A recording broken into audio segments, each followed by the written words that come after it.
The village of Willowbrook lay beneath a pale September sky, its cottages glowing softly in the afternoon sun. Roses still lingered along garden walls, though autumn had already begun to touch the leaves of the great elm trees that lined the village green. Willowbrook was not a place where remarkable things happened. Its inhabitants preferred their lives orderly. There were church meetings, gardening competitions, charity teas, and endless discussions about weather and roses. The greatest excitement in recent memory had been the disappearance of Miss Eyes, Perkins's prize goose, later discovered eating cabbages behind the vicarage, which was why the annual candle festival attracted such enthusiasm. The tradition stretched back nearly 2 centuries. Every year, the villagers gathered at St. Luke's Church to celebrate an old local legend involving a candle said to have burned through a terrible winter storm that threatened the village long ago. Whether the story was true or not hardly mattered. Traditions rarely depended upon truth. By 3 o'clock the church hall buzzed with conversation.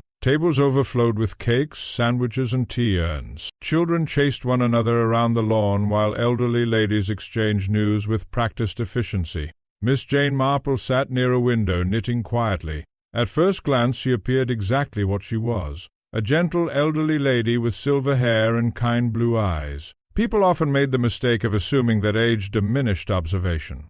Miss Marple knew differently. Human nature, she often reflected, remained remarkably consistent. At a nearby table sat Mrs. Eliza Hartwell, a woman whose talent for village gossip was widely acknowledged. "My dear Mrs. Hartwell was saying to another lady, I hear the Ashfords are practically ruined." "Nonsense! Not nonsense at all. My cousin's husband knows their solicitor." The other woman leaned forward eagerly. Miss Marple smiled faintly. Solicitors, cousins, and husbands were frequent sources of information in English villages. Accuracy, however, was not guaranteed. Across the hall the festival committee bustled around arranging displays. At the center stood the evening's main attraction. A large white candle rested beneath a glass case, the festival candle. This year's ceremony would be led by Sir Reginald Ashford, owner of Ashford Manor and the village's most prominent resident. Sir Reginald was a handsome man in his late 50s with silver-streaked hair and an impressive voice that carried easily across crowded rooms. He possessed charm in abundance. Not everyone trusted him.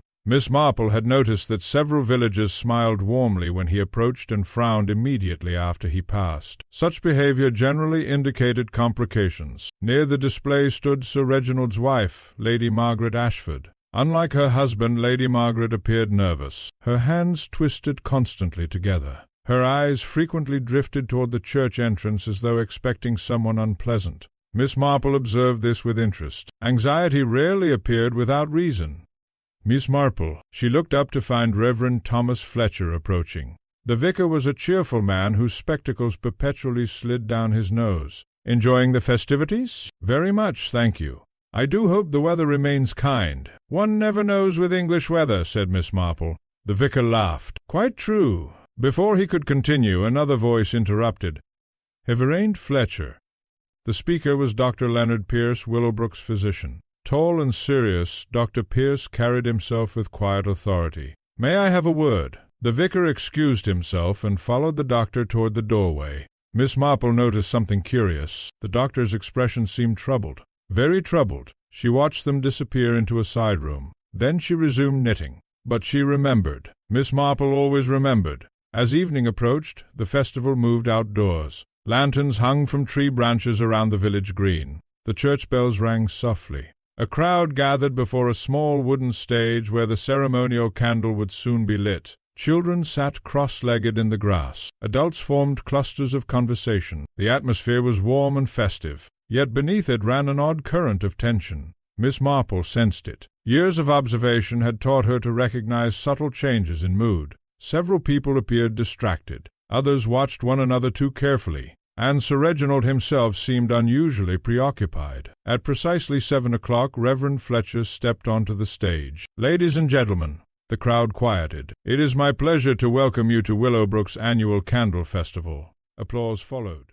"To Willowbrook's annual candle festival." Applause followed. The vicar smiled. "This tradition reminds us that light endures even in dark times." More applause. Then Sir Reginald joined him. The festival candle was brought forward. A hush fell over the gathering. Sir Reginald accepted a taper and leaned toward the candle. The flame touched the wick. For a moment nothing happened. Then the candle caught. A bright flame rose steadily.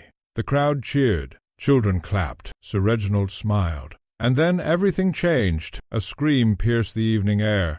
The sound came from behind the stage. People turned. Someone shouted. Several villagers rushed forward. Miss Marple rose slowly from her chair. The crowd parted. There, lying on the grass behind the stage, was a man. Dr. Leonard Pierce. For one terrible moment silence gripped the gathering. The doctor lay motionless. A dark stain spread across his shirt. Reverend Fletcher reached him first. The vicar knelt. His face turned white. "Oh, dear God." The words barely emerged as a whisper. Several women gasped. Someone began crying. Sir Reginald stared in horror. What happened? No one answered, because the answer was becoming painfully obvious. Dr. Pierce was dead. Within minutes, chaos replaced celebration. The village constable attempted to control the crowd. People spoke over one another. Questions flew in every direction. Who found him? When did this happen? Was he attacked? I saw him only 10 minutes ago. Miss Marple remained quiet. Excitement often concealed important details. Observation required patience. She moved slowly toward the edge of the gathering. The doctor's body had been covered with a blanket. Constable Briggs stood nearby, looking overwhelmed. A young woman sobbed beside the church wall. It was Emily Pierce, the doctor's niece. Lady Margaret Ashford attempted to comfort her. The effort seemed genuine, yet Lady Margaret herself appeared terrified. Miss Marple noticed her trembling hands. Very interesting. Nearby, 2 villagers whispered urgently. I heard they argued. When? This afternoon. The doctor and Sir Reginald. Miss Marple's knitting needle paused. Arguments shortly before deaths often attracted attention. Sometimes deservedly, sometimes not. Human beings tended to simplify events. Reality preferred complexity. A motor car arrived. Inspector Harold Benton stepped out. A capable detective from the county police. He moved briskly toward the scene. Questions began immediately. Witnesses were separated. Statements recorded. The body examined. Darkness settled over Willowbrook. The festival lanterns still glowed among the trees. Their cheerful light now seemed strangely inappropriate. The great candle continued burning steadily at the center of the green. No one paid it much attention anymore, except Miss Marple. She watched it thoughtfully. The flame appeared unusually bright. Almost unnatural. For reasons she could not yet explain, the sight unsettled her. Miss Marple. She turned. Inspector Benton approached. I didn't expect to find you here. No more than I expected to find a murder, Inspector. A faint smile touched his face. Quite. He glanced toward the covered body. Terrible business. Indeed. The inspector hesitated. You noticed anything unusual? Miss Marple considered. I noticed many unusual things. Benton sighed. I suspected that might be your answer. One should never rush conclusions. Wise advice. The inspector looked back toward the crowd. Though I suspect this case may prove straightforward. Miss Marple said nothing. She had heard that phrase before. Very often before. And almost always shortly before matters became considerably less straightforward. The candle flame flickered once in the darkness, then steadied again. Miss Marple watched it. A strange feeling settled upon her. The murder itself was shocking, yet somehow she sensed it was only the beginning. And somewhere in Willowbrook, hidden beneath politeness and respectability, someone was very frightened. Not frightened of the murder, frightened of the truth. The morning after the candle festival dawned gray and damp. A thin mist drifted across Willowbrook's fields, softening hedgerows and blurring distant cottages. The village seemed quieter than usual, as though the shock of Dr. Leonard Pierce's death had settled over every street and garden.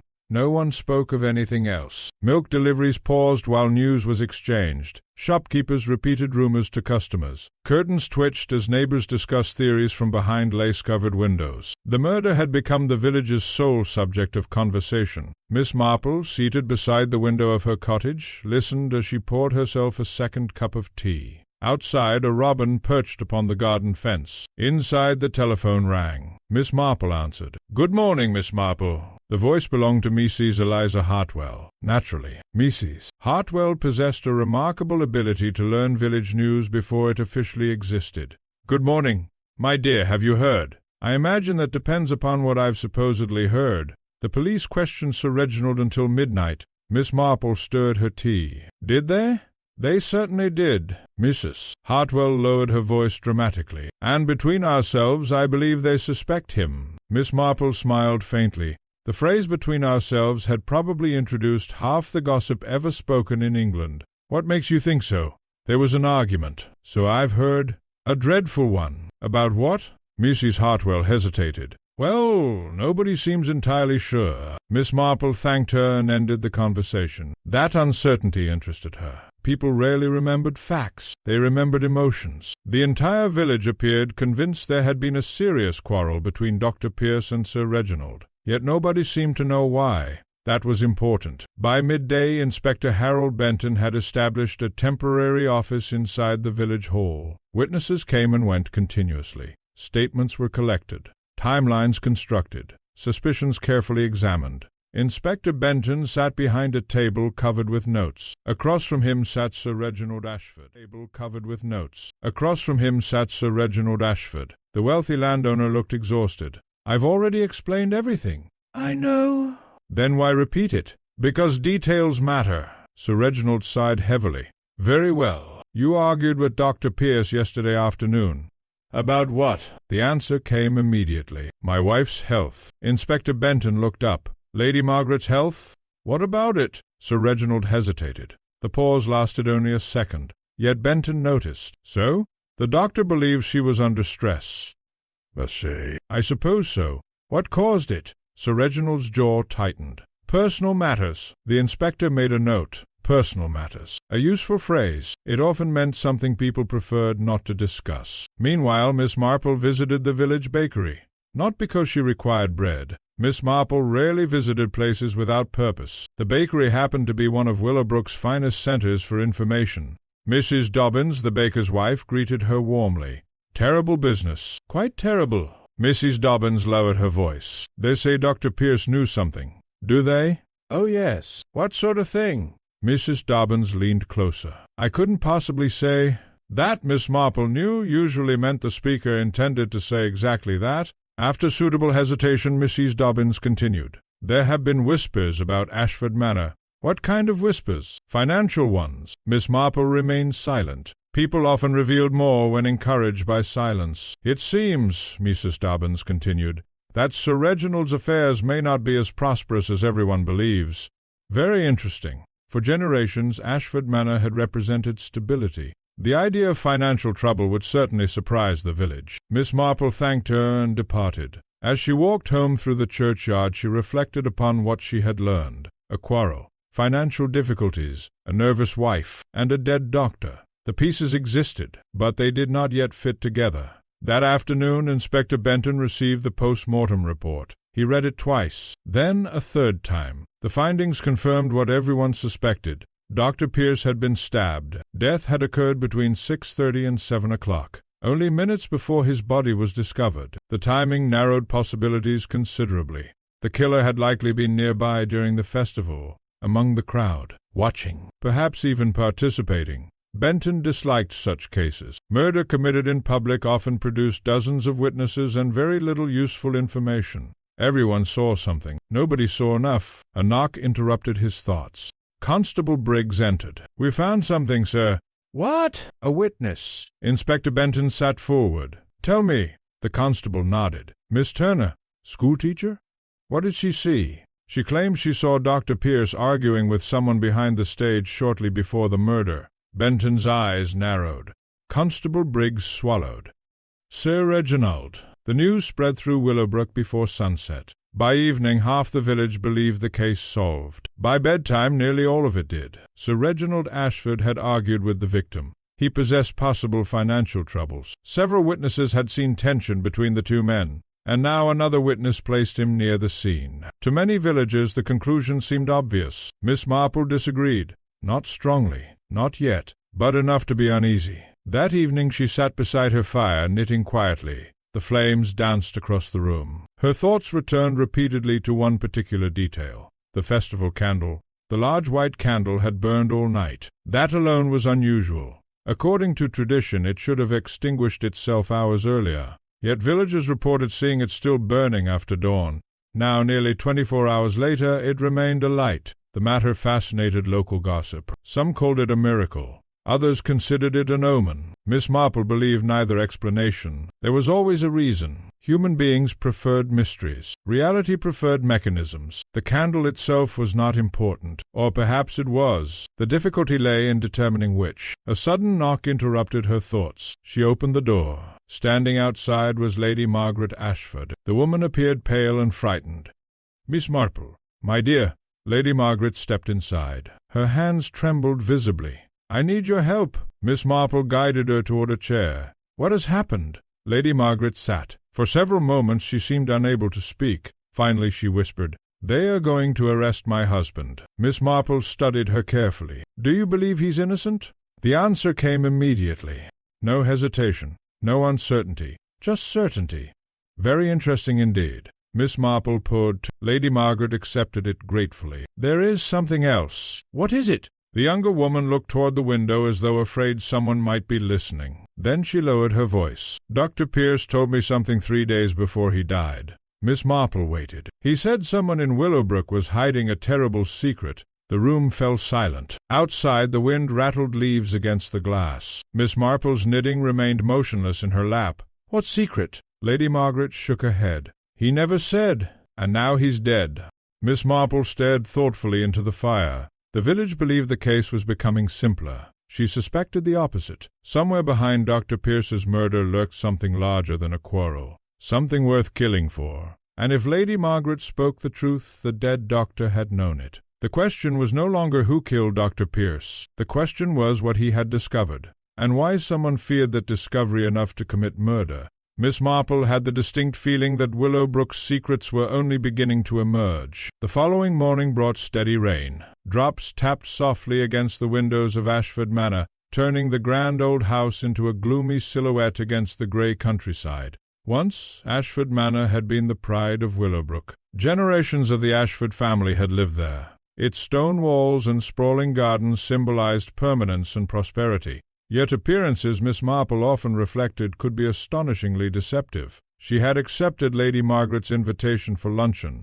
Officially, it was merely a social visit. Unofficially, Miss Marple intended to observe. Observation, after all, had solved many mysteries long before questions ever did. A maid showed her into the drawing-room. Lady Margaret greeted her warmly, though the strain of recent days was evident beneath her polite smile. "You are very kind to come." "My dear, kindness costs very little." Lady Margaret managed a faint laugh. They sat near a large fireplace where a small fire struggled against the damp weather. For several moments they spoke of ordinary matters. The weather, the village, the roses that had bloomed unusually late this year. Only then did the conversation gradually turn toward more serious subjects. "Inspector Benton visited again this morning," Lady Margaret said quietly.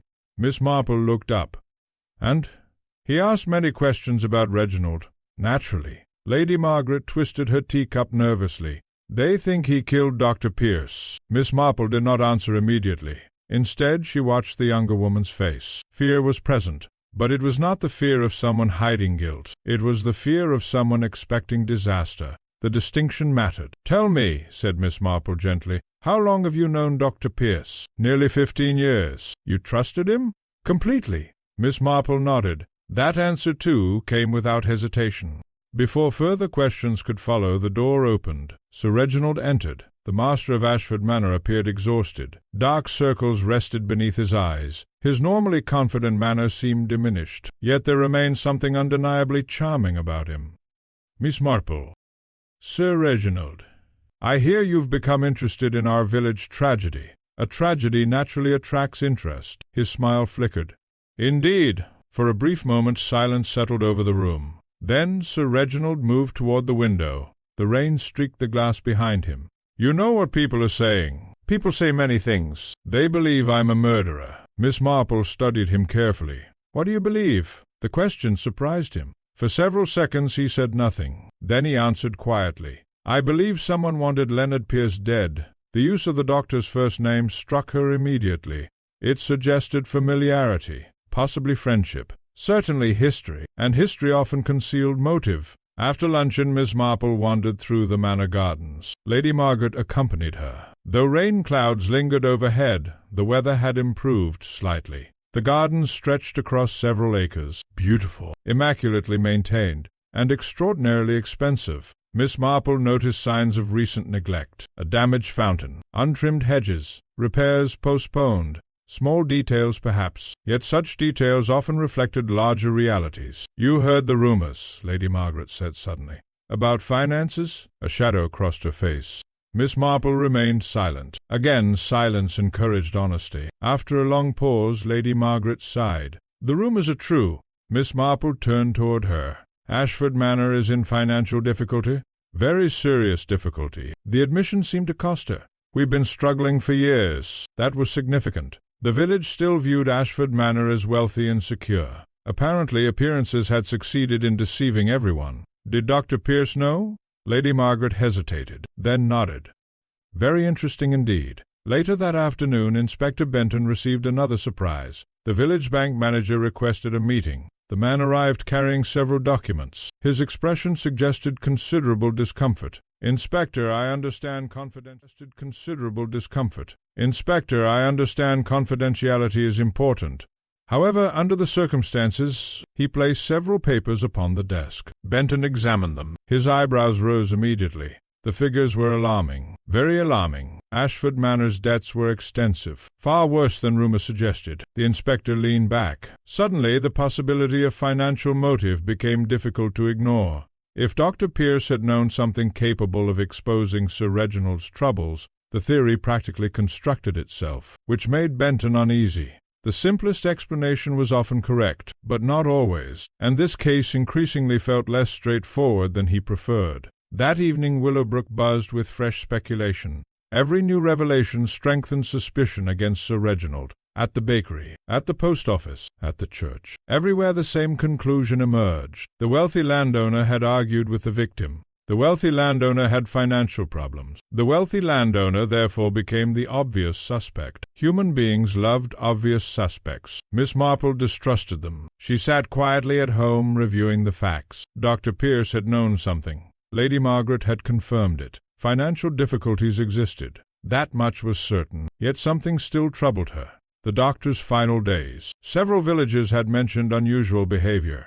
He had appeared distracted, perhaps even frightened. Would financial troubles alone produce such concern? Possibly, but Miss Marple doubted it. The dead doctor seemed to have discovered something more personal, something dangerous. Her thoughts returned once more to the festival candle, still burning. Even now, 48 hours later, the village increasingly viewed it as a miracle. Children visited the green to stare at it. Adults whispered about omens. The local newspaper had already sent a photographer. Miss Marple found the fascination curious, not because of the candle itself, but because everyone seemed focused upon it. Everyone except the killer. The murderer, she suspected, had more urgent concerns. Near midnight another event occurred. A figure moved silently through Willowbrook's darkness. Rain-soaked streets reflected moonlight between passing clouds. The shadow crossed the village green, approached the church, and slipped inside. Minutes later a crash echoed through the empty building. The sound went unnoticed. Most villagers slept peacefully. The figure emerged shortly afterward, then disappeared into the night, leaving behind a shattered display case, and something missing, something very important. The next morning the discovery sent fresh shock through Willowbrook. The festival candle had vanished. Only fragments of broken glass remained. Inspector Benton arrived quickly. The church stood crowded with curious villagers. Constable Briggs pushed people aside. "What now?" muttered the inspector. Reverend Fletcher looked distressed. "It was here last night, and now?" Benton examined the broken display. The theft itself made little sense. Why steal a candle? Unless... A troubling possibility occurred to him. What if the candle mattered? What if it connected somehow to Dr. Pierce's murder? The inspector disliked coincidences, and this particular coincidence appeared increasingly difficult to ignore. As the crowd murmured around him, Benton noticed Miss Marple standing quietly near the church door. She was observing the broken glass, nothing more. Yet her expression suggested deep thought, the kind of thought Benton had learned to respect, very much respect, because whenever Miss Marple looked thoughtful, the truth was usually somewhere nearby, and for the first time since the murder, she believed she had identified the beginning of a pattern, not the solution, not yet, but the first thread. A thread connecting a murdered doctor, a frightened wife, a ruined estate, and a candle that someone desperately wanted hidden. The disappearance of the festival candle transformed Willowbrook's unease into genuine alarm. Murder was shocking enough. A stolen candle taken from a locked church only 2 days later seemed almost absurd. Yet the very absurdity of it troubled people. Villagers gathered in clusters along the green, discussing theories with increasing enthusiasm. Some believed the theft was connected to the murder. Others insisted it was merely vandalism. A few elderly residents whispered that the ancient legends surrounding the candle had finally come to life. Miss Marple believed none of these explanations. Legends rarely committed crimes. People did. And somewhere behind both the murder and the theft stood a very human motive. Inspector Benton spent the morning examining the church. The building offered few clues. A side window had been forced open. Several muddy footprints marked the stone floor. Unfortunately, they were too damaged by rain to identify clearly. The thief had been careful, perhaps not professional, but careful enough. Constable Briggs approached carrying a notebook. "Anything useful, sir?" "Not yet. The villagers are convinced it's connected." Inspector Benton looked toward the shattered display case. "So am I." The constable blinked. "You are?" "Someone risked entering a church at night to steal an ordinary candle. People don't take risks without reasons." Briggs nodded thoughtfully. The inspector continued studying the scene. Something about the theft bothered him. If the candle mattered, why wait until after the murder? Why not remove it earlier? Unless the killer had only recently realized its importance. That possibility lingered in his thoughts. Meanwhile, Miss Marple paid a visit to Reverend Fletcher. The vicar welcomed her into the church vestry. He appeared exhausted. The events of recent days had clearly taken their toll. "Tea?" he offered. "Thank you." They settled into comfortable chairs. For several moments neither mentioned murder. Instead, they discussed parish matters and church repairs. Miss Marple had long ago learned that people often revealed important information while discussing entirely unrelated subjects. Eventually, the conversation drifted naturally toward the missing candle. "A dreadful business," said the vicar. "Indeed. I cannot understand why anyone would steal it." Miss Marple stirred her tea. "Tell me, Reverend Fletcher, where did the candle come from?" The vicar looked surprised. "The candle? It has belonged to the church for generations. Do you know who made it?" He frowned thoughtfully. "As a matter of fact, I do not." Miss Marple smiled gently.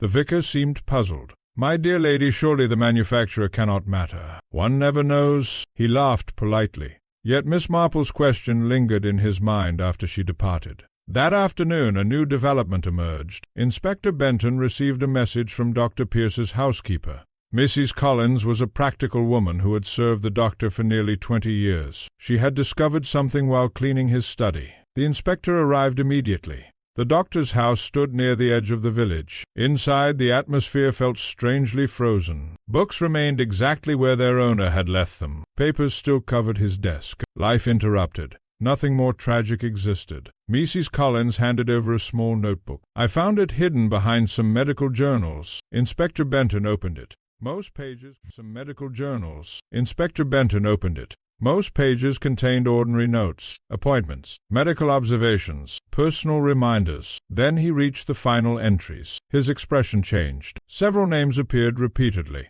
Sir Reginald Ashford, Lady Margaret Ashford, and another name, a name that surprised him, Arthur Blackwood. Inspector Benton knew the man well. Arthur Blackwood lived alone in a cottage outside Willowbrook, a retired accountant, quiet, respectable, almost invisible. No one had connected him to the case, until now. "What do you know about Mr. Blackwood?" Benton asked. Mrs. Collins shook her head. "Very little." The inspector stared thoughtfully at the notebook. A new name often meant a new direction, and this investigation desperately needed one. That evening Miss Marple received an unexpected visitor, Arthur Blackwood himself. The elderly accountant arrived shortly before sunset. He appeared nervous, very nervous. His hands trembled as he removed his hat. "Miss Marple, Mr. Blackwood, I hope I'm not disturbing you." "Not at all." She invited him inside. After tea was served, Blackwood remained silent for several moments. Clearly he struggled with something. Finally he spoke. "I understand you're interested in Dr. Pierce's death. A great many people are." He looked toward the window, then lowered his voice. "There are things I should perhaps have mentioned earlier." Miss Marple listened carefully. The accountant swallowed hard. "Dr. Pierce came to see me last week." "Why?" "He wanted financial records." "Whose records?" Blackwood hesitated. "Ashford Manor's." Miss Marple's eyes narrowed slightly. "Did you provide them?" "No." "Why not?" "Because I no longer had them." The answer sounded truthful, yet incomplete. Miss Marple waited. Eventually Blackwood sighed. "They were documents." "What kind of documents?" "I cannot say." "You can." The accountant looked defeated. "Documents concerning events from 20 years ago?" Miss Marple felt a small spark of interest. 20 years. Long enough for secrets to mature. Long enough for motives to deepen. Long enough for old sins to appear forgotten. And forgotten sins were often the most dangerous. "What events?" she asked quietly. Blackwood shook his head. "I promised." "To whom?" Again hesitation. Again fear. Finally he answered. "To Dr. Pierce." The room fell silent. Miss Marple studied him carefully. Arthur Blackwood was frightened. Not of the police. Not of gossip. He was frightened of whatever lay hidden in those 20-year-old records. And fear, Miss Marple knew, often pointed directly toward truth. Later that night, alone in her cottage, Miss Marple reviewed everything she had learned. Dr. Pierce had investigated something. Something involving Ashford Manor. Something involving Arthur Blackwood. And something apparently rooted in the past. Not recent finances. Not village gossip. The past. Her thoughts returned once more to human nature. People rarely murdered to conceal today's embarrassment. They murdered to conceal yesterday's shame. Old secrets carried extraordinary power, particularly secrets people believed safely buried. Outside, the village clock struck 10. The sound echoed through Willowbrook's quiet streets. Miss Marple gazed into the darkness. Somewhere nearby, a killer was becoming increasingly desperate. First a murder, then the theft of the candle. Now hidden financial records from 20 years earlier. The pattern was growing clearer, yet one crucial question remained unanswered. What had Dr. Pierce discovered? Because whatever the answer was, it had frightened someone enough to kill. And Miss Marple suspected that before long that same person might attempt something even more dangerous. For desperate people seldom stopped after one crime. They usually committed another, and another, until the truth finally caught them. The rain finally stopped during the night. By morning, Willowbrook lay beneath a pale sky streaked with sunlight. Water sparkled on hedges and garden walls. To an outsider, the village might have appeared peaceful once again. But appearances were deceiving. Every conversation still returned to the same subjects: the murder, the stolen candle, and now Arthur Blackwood's unexpected connection to Dr. Pierce. Though few villagers knew the details, rumors had already begun to spread. Rumors, Miss Marple often thought, traveled faster than facts and survived far longer. At 7:30, Inspector Benton received an urgent message. The call came from a farm road on the edge of the village. Within minutes, he was driving through the countryside. Constable Briggs sat beside him. Neither man spoke. Both feared what they might find. Their fears proved justified. A small crowd had gathered near an old stone bridge. A farmer stood waiting nervously. "There, sir." Inspector Benton followed the man's pointing hand. His heart sank immediately. A body lay at the bottom of a shallow embankment, face downward, motionless. The victim was Arthur Blackwood. The news struck Willowbrook like a thunderclap. A second death, only 3 days after Dr. Pierce's murder. Panic spread quickly. Now even the most skeptical villagers accepted that something sinister was unfolding. People locked doors. Curtains remained drawn. Children were kept indoors. The comfortable certainty of village life had vanished. Miss Marple learned the news shortly before noon. She received it with quiet sadness, not surprise. Sadly, she had begun to expect it. When people possess dangerous knowledge, they often become dangerous liabilities. Arthur Blackwood had clearly known something. Now he was dead. The timing was far too convenient. Inspector Benton examined the scene carefully. At first glance, Blackwood's death appeared accidental. The elderly accountant had apparently fallen from the bridge during an early morning walk, yet several details troubled him. Very much. The victim's pocket watch had stopped at exactly May 12th. His walking stick lay 20 feet away. And most importantly, there were bruises on his wrists, fresh bruises, consistent with someone gripping him forcefully. Benton stood silently beside the body. "Well?" asked Constable Briggs. The inspector looked grim. "Our killer has struck again." The post-mortem confirmed his suspicion. Arthur Blackwood had not fallen accidentally. Someone had pushed him, hard enough to send him over the bridge. The murderer had tried to disguise the crime, but not carefully enough. The realization changed everything. Now there were 2 victims, and both victims shared a connection to the same secret. The investigation suddenly became far more urgent. That afternoon, Miss Marple sat with Inspector Benton in the village hall. The inspector looked exhausted. His notes covered nearly half the table, yet despite days of work, certainty remained elusive. "I assume you heard about Mr. Blackwood?" "Yes." "A terrible thing." Benton sighed heavily. "Do you know what troubles me most?" Miss Marple waited. "Neither victim appears random." "No." They both knew something. The inspector rubbed his forehead. "Yet I still don't know what." Miss Marple folded her hands. "Perhaps because you're looking too closely at the present." The inspector glanced up. "What do you mean?" "The answer may lie much further back." Benton frowned. "The documents?" "Possibly." "The events 20 years ago?" "Possibly." The inspector leaned back thoughtfully. He had learned long ago that Miss Marple rarely offered opinions without reason. "What are you thinking?" Miss Marple smiled faintly. "I am thinking about families." "Families?" "Human nature changes very little from one generation to another."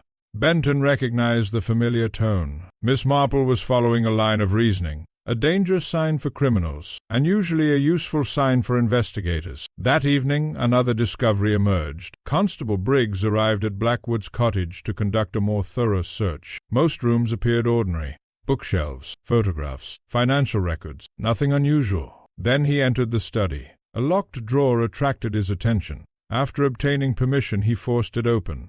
Inside lay a collection of papers tied together with faded ribbon. Old documents, very old documents, and among them rested a single envelope. Written across the front were 5 words: "If anything happens to me." Briggs immediately delivered the papers to Inspector Benton. The inspector opened the envelope carefully. Inside lay a handwritten letter. The writing belonged to Arthur Blackwood. The contents were brief, yet explosive. "Dr. Pierce believes the truth about Ashford Manor may finally emerge. If I should die unexpectedly, investigators must examine the records from March 1946. The answers are there." Inspector Benton read the letter twice, then a third time. "Marco mio no sute patruzeci chasse."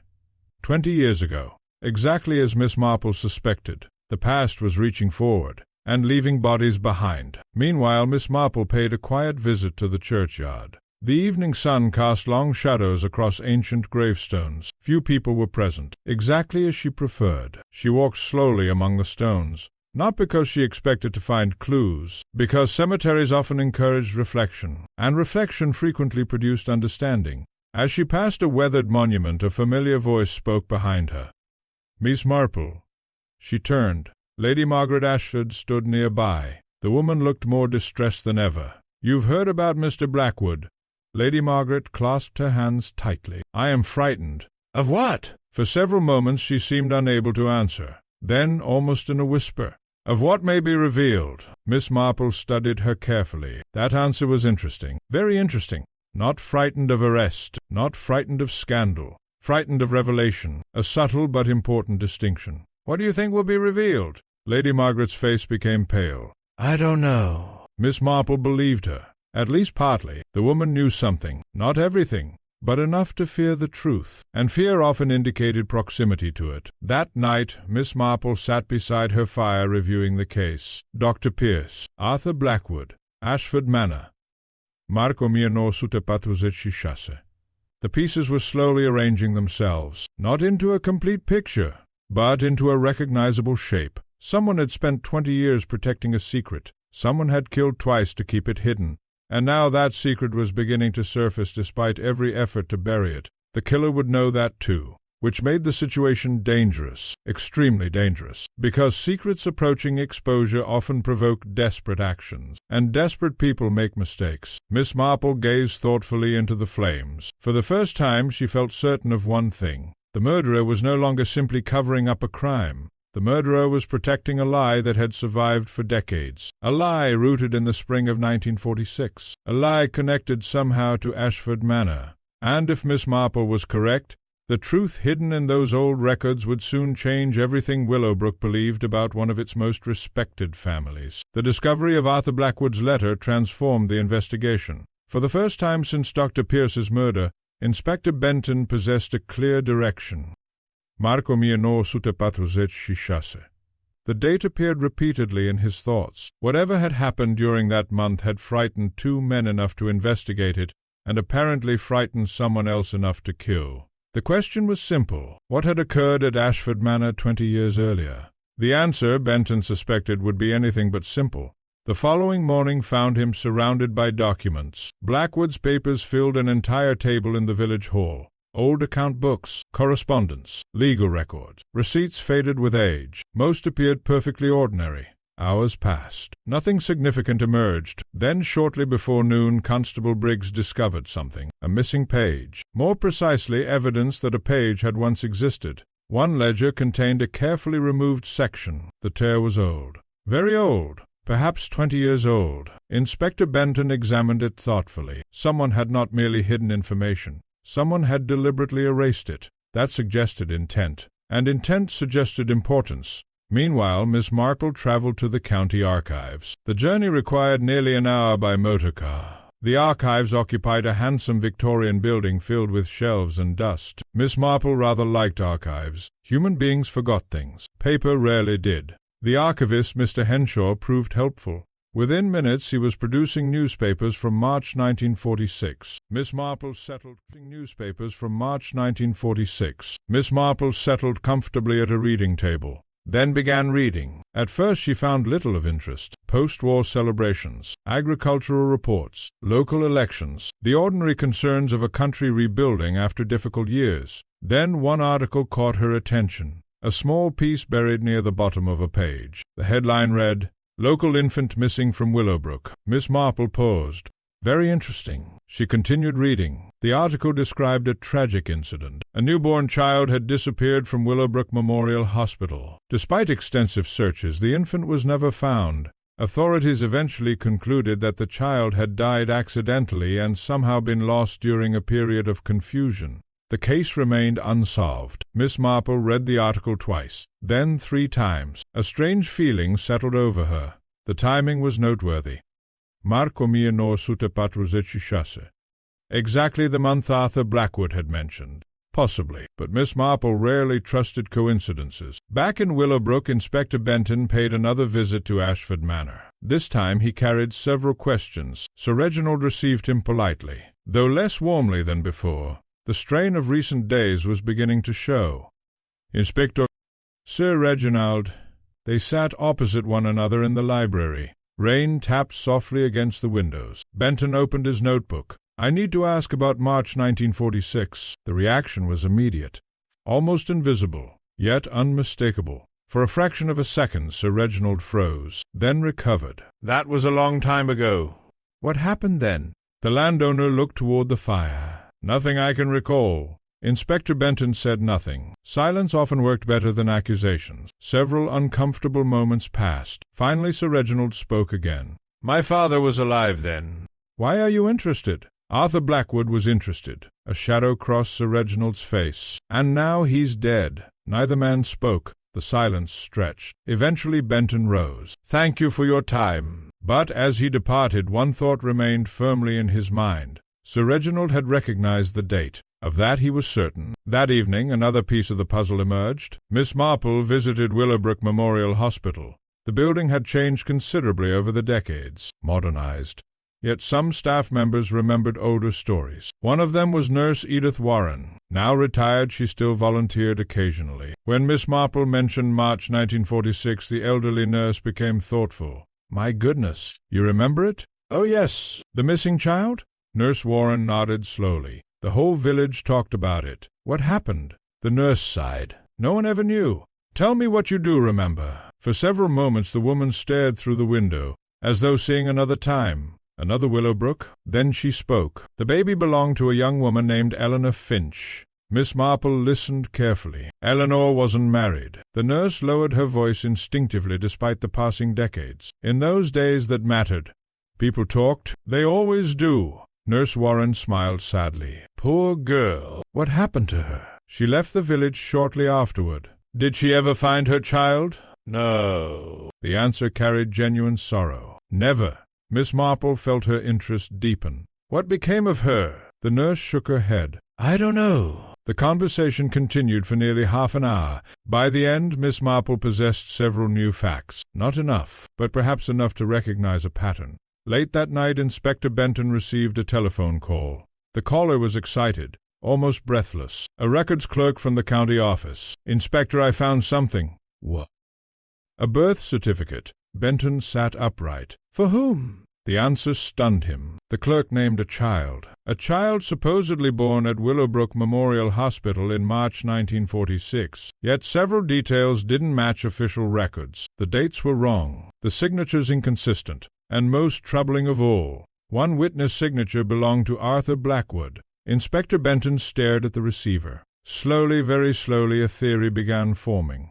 A theory involving a missing infant, altered records, and Ashford Manor. If true, it would explain far more than financial difficulties, far more than village gossip. It would explain murder. The next morning Miss Marple received an unexpected visitor. Lady Margaret Ashford arrived shortly after breakfast. The woman appeared exhausted, as though she had not slept.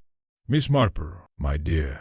Lady Margaret sat down heavily. For a moment she seemed unable to speak. Then she reached into her handbag and removed a photograph. "I found this yesterday." Miss Marple accepted it. The photograph was old, very old. Its edges had yellowed with time. Several people stood outside Ashford Manor. One of them was a young Sir Reginald's father. Another was Arthur Blackwood, and another. Miss Marple looked closer. Her eyes widened slightly. The third figure was a young woman holding an infant. On the back of the photograph, written in faded ink, appeared 6 simple words. March 1946, a new beginning. Miss Marple stared at the inscription, then at the child, then at the woman. For the first time since the investigation began, she felt a distinct chill. Not because she had solved the mystery, not yet, but because she suddenly understood the shape of it. The murders were not about money. They were not about scandal. They were not even about Ashford Manor itself. They were about identity, about a child, about a secret buried for 20 years, a secret someone had protected with extraordinary determination. And if Miss Marple was correct, the truth was now dangerously close to emerging, close enough that the killer might soon act again. The photograph remained on Miss Marple's sitting-room table long after Lady Margaret had departed. For nearly an hour she studied it. The faded image revealed little at first glance. A country house, several smiling faces, a young woman holding a baby, nothing extraordinary. Yet mysteries often hid themselves inside ordinary things. Miss Marple adjusted her spectacles and examined the photograph once more. The woman holding the child appeared nervous, not unhappy, not frightened, simply tense, as though aware that the camera was preserving a moment of unusual importance. The inscription on the reverse troubled her even more. March 1946, a new beginning. A curious phrase, particularly when written beside the image of a child, and particularly when connected to the very month that had already produced so many questions. Miss Marple placed the photograph carefully inside an envelope. She was beginning to suspect that the missing infant from Willowbrook Memorial Hospital and the child in the photograph might be one and the same. If so, someone had lied, and not merely recently, for 20 years. Meanwhile, Inspector Benton was pursuing the same trail from a different direction. He spent the morning reviewing birth records from 1946. The process proved frustrating. Several files had disappeared. Others contained inconsistencies. Dates had been altered. Signatures seemed questionable. In one case, a page had clearly been replaced years later. The inspector frowned. Official records rarely became confused without assistance. Someone had been remarkably busy and remarkably thorough. Yet even thorough people made mistakes. Eventually, one mistake emerged. A nurse's signature appeared on a document dated March 18, 1946. The problem was simple. The nurse in question had not begun working at the hospital until April. The error was small, but devastating, for it suggested deliberate forgery, and forgery suggested concealment. That afternoon, Miss Marple paid another visit to Nurse Edith Warren. The retired nurse welcomed her warmly. "Back again?" "I'm afraid so. You've discovered something." Miss Marple smiled. "Possibly." The two women settled comfortably in the nurse's garden. Tea arrived. Then conversation began. "I've been thinking about Eleanor Finch." The nurse nodded slowly. "Poor girl. Did she have family? A mother? Anyone else?" "No." Miss Marple considered this. "Was there anyone helping her?" The nurse hesitated. "Helping?" "Financially." A strange expression crossed the nurse's face. For a moment she seemed uncertain whether to answer. Then she sighed. "There was a gentleman." Miss Marple became very still. "What gentleman?" "I never knew for certain, but he visited once." "When?" "Shortly before the baby disappeared." Miss Marple's eyes narrowed slightly. "Did you recognize him?" "No." "Can you describe him?" The nurse thought carefully. Tall, well-dressed, she paused, perhaps from a wealthy family. Very interesting indeed. Across the village another conversation was taking place. Lady Margaret Ashford sat in the library of Ashford Manor. Opposite her sat Sir Reginald. The atmosphere between them was strained, painfully strained. You should tell them. Sir Reginald stared into the fire. Tell them what? His expression hardened. What truth? Lady Margaret rose suddenly. This cannot continue. Margaret, 2 people are dead. The words hung in the room. Sir Reginald looked away. For the first time in many years his confident manner seemed entirely absent. You don't understand. No, she said quietly. I think I finally do. Neither spoke for several moments. Then Lady Margaret left the room. The door closed softly behind her. Sir Reginald remained motionless, staring into the flames, and remembering. That evening Willowbrook received another shock. A fire broke out inside an abandoned storage building near the village green. The blaze was quickly contained. No one was injured. Yet when firefighters searched the building afterward, they discovered something unexpected. Several burned papers. Most had been destroyed beyond recognition, but not all. A few fragments survived. Inspector Benton examined them immediately. The partially burned documents appeared old, very old, and among the surviving words were 2 names, Eleanor Finch. The inspector stared at the fragments, then at the blackened remains surrounding them. Someone had attempted to destroy evidence. That alone was revealing. People rarely burned worthless documents. The question was who had hidden them there, and who had returned to destroy them. The following morning brought a breakthrough. Miss Marple was enjoying breakfast when a visitor arrived unexpectedly. The visitor was Reverend Fletcher. The vicar appeared unusually excited. My dear Miss Marple, I believe I've remembered something. Have you? He sat down eagerly. The missing child? Miss Marple leaned forward. Go on. I was only a young curate then. But I recall hearing rumors. What kind of rumors? The vicar lowered his voice instinctively. That the child's father came from a very important local family. Miss Marple said nothing. The vicar continued. No names were ever mentioned, but people suspected. The vicar hesitated, then spoke the name quietly. The room became silent, not because the possibility was shocking. Miss Marple had already considered it, but because another piece had fallen neatly into place. A wealthy family, a missing child, altered records, burned documents, 2 murders. The pattern was becoming unmistakable. Later that day, Miss Marple and Inspector Benton met privately. The inspector listened carefully as she described the photograph. When she finished, he remained silent for several moments. Finally he said, We may be looking at a child-swapping case. Miss Marple nodded slowly. It seems possible. If the missing infant survived, then someone may have raised that child under a different identity. The inspector rubbed his forehead. And if the truth emerged, everything could change. Inheritance, family reputation, property ownership, social standing. An entire life built upon a lie. Suddenly the motive for murder appeared much stronger than financial trouble. Much stronger indeed. Inspector Benton looked toward the window. Rain clouds gathered over Willowbrook once more. The problem, he said, is determining who knew. Miss Marple folded her hands. Dr. Pierce knew. Arthur Blackwood knew.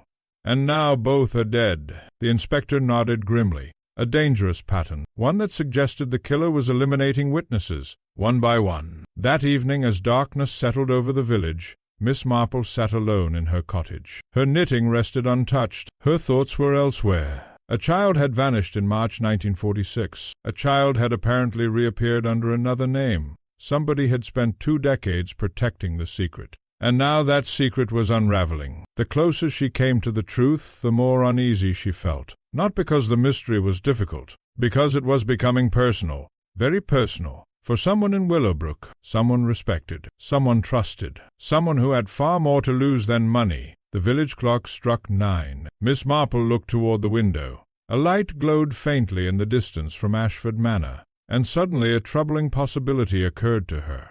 A possibility so unexpected that she set down her knitting entirely. What if the secret child was not merely connected to the Ashford family? What if the child had grown up inside it? Miss Marple stared thoughtfully into the darkness. If that idea proved correct, the entire case would turn upside down, and the murderer might be much closer to the Ashford family than anyone yet imagined. The possibility lingered in Miss Marple's mind throughout the night. What if the missing child had not merely been connected to the Ashford family? What if that child had been raised as one of them? It was a disturbing thought, not because such things were impossible. History contained many examples of hidden parentage, secret adoptions, and carefully constructed deceptions. What troubled Miss Marple was the scale of the lie that would have been required. For 20 years, numerous people would have needed to remain silent. Doctors, nurses, witnesses, family members. Such conspiracies rarely survived without cracks appearing. And cracks, Miss Marple reflected, were exactly what she was beginning to see.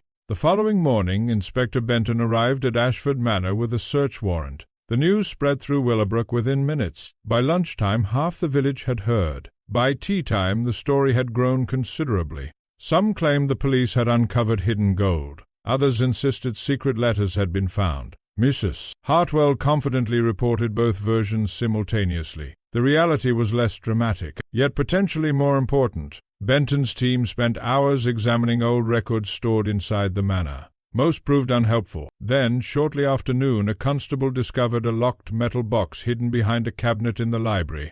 The box belonged to the late Sir Edward Ashford, Sir Reginald's father. Inside lay several bundles of correspondence. Most concerned estate matters. But one packet stood apart. It was marked simply, Private March 1946. Inspector Benton opened it carefully. His pulse quickened. At last, something real. The letters revealed a desperate situation. Sir Edward Ashford had been facing a family crisis. His wife had recently lost a child shortly after birth. The tragedy had devastated her. Several letters described her declining health. One physician warned that another shock might prove fatal. The final letter was the most striking. It contained only a few lines, yet those lines altered the entire investigation. The arrangement must remain absolutely secret. The future of the family depends upon it. No names appeared, no details, only that chilling sentence. The arrangement. Whatever it was, someone had considered it important enough to preserve, and dangerous enough to conceal. That afternoon, Miss Marple received another visitor. This time it was Emily Pierce, the niece of the murdered doctor. The young woman appeared nervous. "Miss Marple, I found something among Uncle Leonard's belongings." She handed over a small notebook. Miss Marple opened it. Most entries consisted of medical observations. Then she reached the final pages. Her attention sharpened immediately.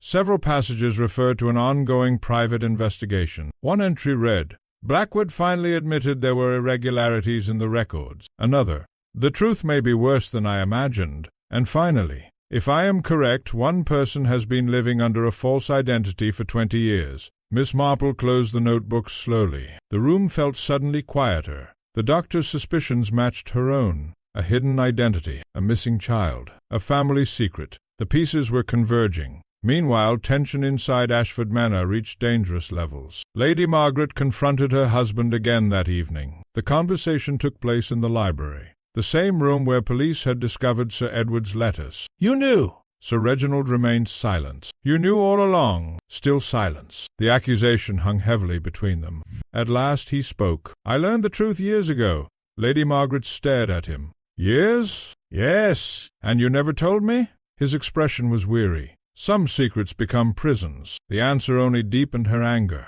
"2 men are dead." "I know." "Then tell the police." Sir Reginald looked away. "I cannot." The words frightened her more than any confession could have. That same night Inspector Benton made another discovery. A handwriting expert examined several documents from 1946. The results were significant. Some signatures had indeed been forged, but not recently. The alterations had been made at the time. Whoever changed the records had participated directly in the original deception. The conspiracy began in 1946, not afterward, and at least one participant had possessed official access. That realization narrowed the field considerably. The next morning Miss Marple walked through Willowbrook accompanied by Reverend Fletcher. The village appeared calm, yet beneath the surface anxiety continued to grow. Everyone sensed that something important was approaching. The vicar glanced toward Ashford Manor. "Do you believe Sir Reginald is guilty?"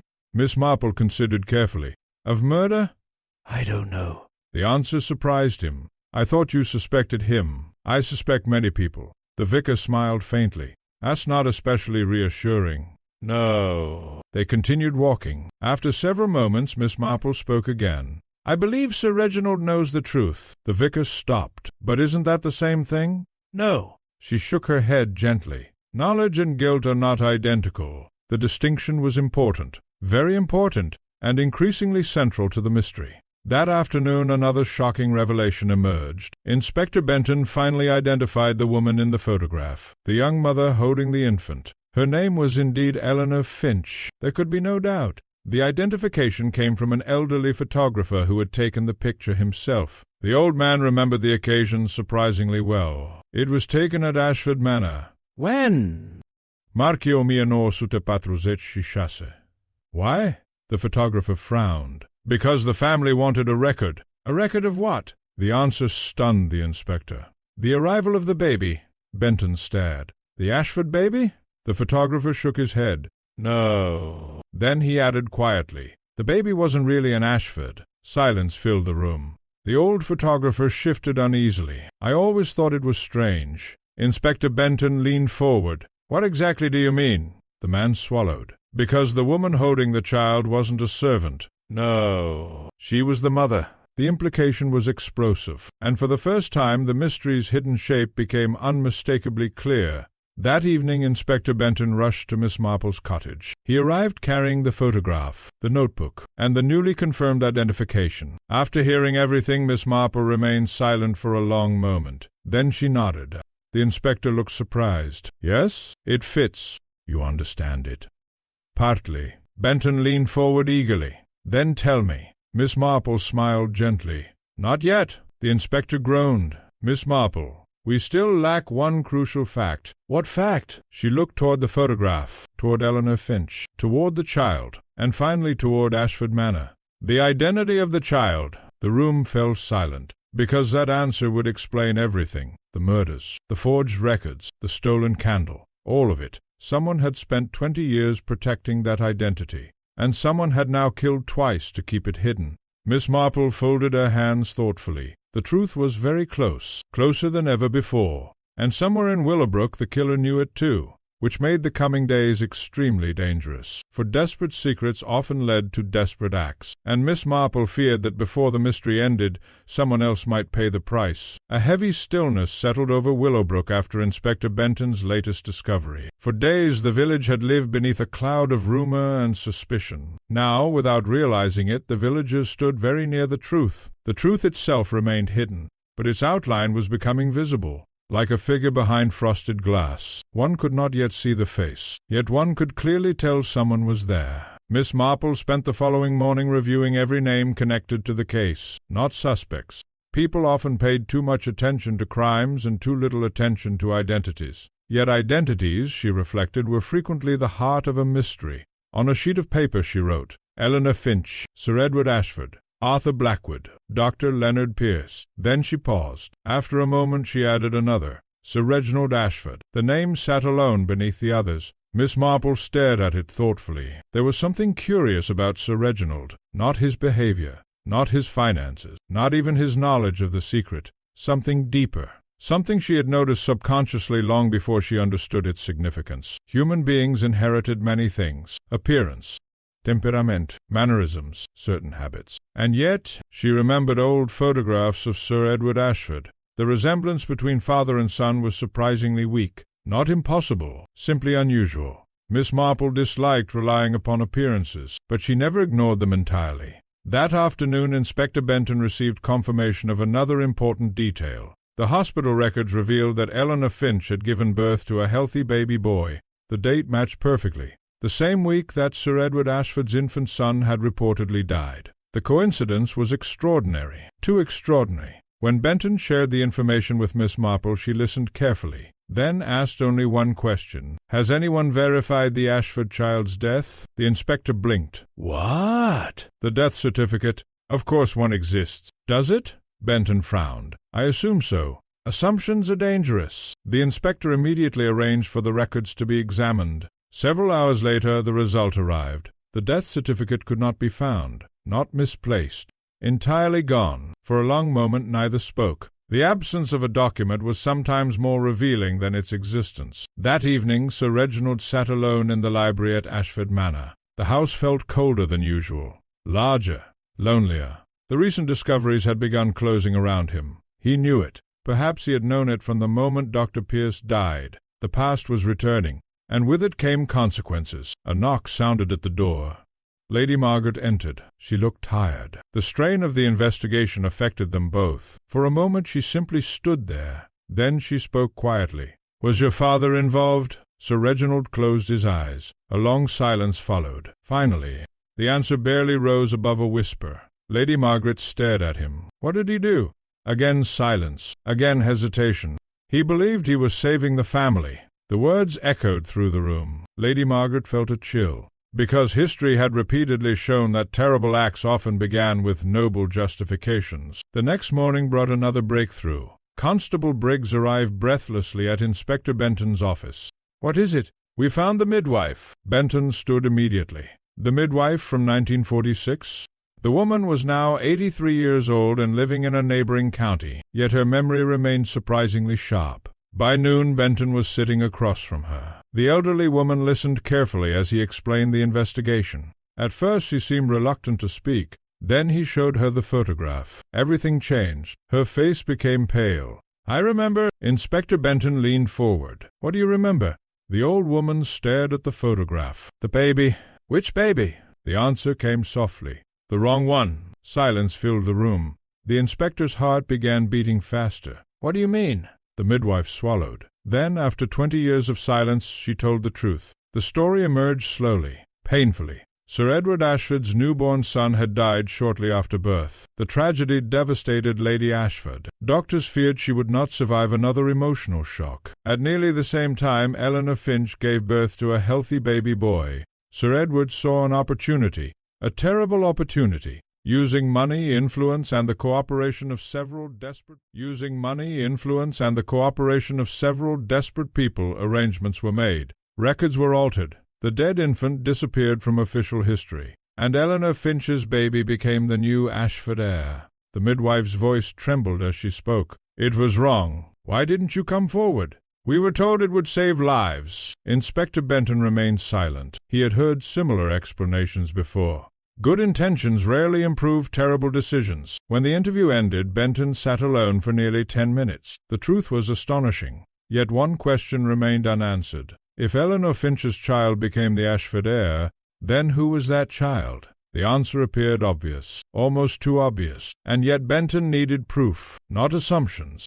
That evening he hurried to Miss Marple's cottage. When he finished recounting the midwife's testimony, Miss Marple nodded slowly. She was not surprised, only saddened. "You expected this?" "Something very similar." The inspector sat down heavily. "Then you know who the child was." Miss Marple looked toward the window. The village green lay beyond, quiet beneath the fading evening light. "I believe I do." "And?" She turned toward him. Her expression was thoughtful, almost sympathetic. "Inspector, imagine growing up believing yourself one person." "Yes." "Then discovering you are someone entirely different." The implication struck him immediately. His eyes widened. "Sir Reginald." Miss Marple did not answer. She did not need to. The silence itself was enough. For several moments neither spoke. At last Benton whispered, "My God! Sir Reginald Ashford, respected landowner, master of Ashford Manor, the man at the center of the investigation, the man suspected of murder, might not actually be an Ashford at all. He might be Eleanor Finch's lost child, the missing infant from March 1946, the secret that Dr. Pierce had uncovered, the secret Arthur Blackwood had helped conceal, the secret someone had killed to protect, or perhaps— The inspector stopped suddenly. A new possibility occurred to him, one so troubling that it sent a chill through his entire body. What if the murders were not committed to protect Sir Reginald? What if they were committed to protect someone else, someone whose future would be destroyed if the truth emerged? Miss Marple saw the realization on his face, and quietly nodded. "Now you're asking the correct question." Outside, darkness settled over Willowbrook. Inside the cottage, the mystery shifted once more. For the first time, the investigation was no longer focused on the identity of the child. That secret was nearly solved. Now attention turned toward motive. And motive, Miss Marple suspected, would reveal the killer. Because somewhere in Willowbrook was a person who stood to lose everything if Sir Reginald's true identity became public. And that person was becoming increasingly desperate. The revelation concerning Sir Reginald changed the entire direction of the investigation. For days everyone had assumed the murders revolved around Ashford Manor's finances. Then attention shifted to the missing child. Now at last Miss Marple believed they were approaching the true heart of the matter. Not money, not inheritance alone, but fear. Fear of exposure. Fear of losing a life carefully built upon a secret. And fear she knew could drive otherwise ordinary people to extraordinary acts. The following morning Inspector Benton requested a private meeting with Sir Reginald. The landowner received him in the manor library. Rain once again tapped softly against the windows. The weather seemed determined to accompany every important conversation. For several moments neither man spoke. Then Benton placed the old photograph on the desk. Sir Reginald looked at it. His face paled, only slightly, but enough. "You know this photograph?" The answer came quietly. Inspector Benton leaned forward. "Who told you the truth?" A long silence followed. Finally, "My father, not Sir Edward. My father." The distinction mattered, very much. The inspector noticed it immediately. "When?" 10 years ago. "And you never told anyone?" Sir Reginald gave a bitter smile. "Would you?" Benton had no answer. The confession continued. Sir Reginald explained that Sir Edward Ashford had revealed everything shortly before his death. The missing child, the forged records, the deception. "Everything. I wasn't his son." His voice remained calm, yet beneath the calm lay years of pain. "He said he loved me exactly as if I were." Inspector Benton listened quietly. "I suppose he believed that made things better." The landowner laughed without humor. "It didn't. Number. It probably wouldn't." One fact quickly became clear. Sir Reginald had known the truth for years, yet he had done nothing. No blackmail, no threats, no attempt to expose anyone. In fact, he appeared to have protected the secret, which raised an important question. If Sir Reginald accepted the truth, who feared it enough to kill? That afternoon Miss Marple walked through the village with unusual purpose. She was no longer collecting clues. She was testing a theory. There is a difference. Clues create possibilities. A theory seeks confirmation. Her destination was the cemetery, not because she expected revelations among gravestones, because she wished to examine dates. Dates often mattered, particularly in family histories. She located the Ashford family plot. Several generations rested there. Sir Edward, Lady Ashford, various relatives. Miss Marple studied the inscriptions carefully. Then she noticed something small, yet profoundly interesting. Lady Ashford had died only 3 years after Sir Edward, younger than expected, much younger. Miss Marple stood silently. Then a memory surfaced, one of the letters discovered in the library, a physician warning that another emotional shock might prove fatal. Very interesting indeed. Meanwhile, Inspector Benton pursued another line of inquiry. He ordered a complete review of wills and inheritance documents connected to Ashford Manor. The results arrived late that afternoon. The inspector read them carefully, then read them again, because one clause immediately attracted attention. If Sir Reginald's claim to the Ashford line proved invalid, the estate would not pass to him, nor to his descendants. The inheritance would pass to another branch of the family, a distant cousin, a man named Charles Ashford. Inspector Benton sat back slowly. At last, a new suspect, and potentially a very strong one. Charles Ashford lived several miles from Willowbrook. Though technically part of the Ashford family, he had never enjoyed Sir Reginald's position or wealth. Most villagers rarely mentioned him. Few considered him important. Miss Marple immediately became interested. People often overlooked those standing quietly at the edge of events. Murderers appreciated being overlooked. The next day, Benton visited Charles Ashford. The cousin proved pleasant enough, a man in his late 40s. Perfectly respectable, yet something about him unsettled the inspector. Not anything obvious, simply a feeling, a faint sense of calculation behind the smile. The interview began harmlessly. Then Benton mentioned Dr. Pierce. Charles stiffened almost imperceptibly. The reaction lasted less than a second, but Benton noticed. "What about him?" "You knew him?" "Slightly." "Did you speak recently?" "No." The answer came too quickly. Far too quickly. Later, Benton discovered it was false. Several witnesses confirmed that Charles Ashford had met privately with Dr. Pierce only a week before the murder. When confronted, Charles dismissed it casually. A brief conversation. About what? "I don't remember." Inspector Benton did not believe him. Not at all. That evening, Miss Marple sat with Emily Pierce. The doctor's niece still struggled with grief, yet she had proven remarkably helpful. "Your uncle kept correspondence?" "Lots of it." "Personal letters?" "Some." Emily thought for a moment. "Wait." She disappeared upstairs. Several minutes later she returned carrying a box. "I almost forgot these." Miss Marple examined the contents carefully. Most letters proved irrelevant. Then she found one, undated, written in Dr. Pierce's hand. It contained only a few lines. "If my suspicions are correct, the greatest danger does not come from the man living the lie. It comes from the person who benefits if the lie is exposed." Miss Marple smiled softly. The dead doctor had reached exactly the same conclusion. That night a storm swept across Willowbrook. Wind rattled windows. Rain lashed rooftops. Most villagers remained safely indoors, except one. A dark figure moved through the grounds of Ashford Manor, carefully, quietly. The figure approached the old gardener's shed near the rear gardens. A key appeared. The door opened. Minutes passed. Then a faint light flickered inside. Someone was searching urgently, desperately, as though looking for something before the police found it. The storm concealed the activity completely. No witnesses, no interruptions. The figure finally emerged carrying a small bundle wrapped in cloth, then disappeared into the darkness. The next morning the gardener made a disturbing discovery. The shed had been broken into, and something was missing. When Inspector Benton arrived, he immediately questioned him. "What was taken?" The old gardener frowned. "I don't rightly know." "You must." The gardener thought carefully. Then his eyes widened. There was an old box. "What box?" "It belonged to Sir Edward." Inspector Benton felt his pulse quicken. "What was inside?" "I never looked." The answer was disappointing, yet not entirely, because whoever entered the shed clearly believed the box contained something valuable or dangerous. Perhaps evidence, perhaps proof, perhaps the final piece of a mystery stretching back 20 years. That evening Miss Marple sat quietly beside her fire. The pattern was becoming clearer. Sir Reginald knew the truth, yet he was not afraid of it.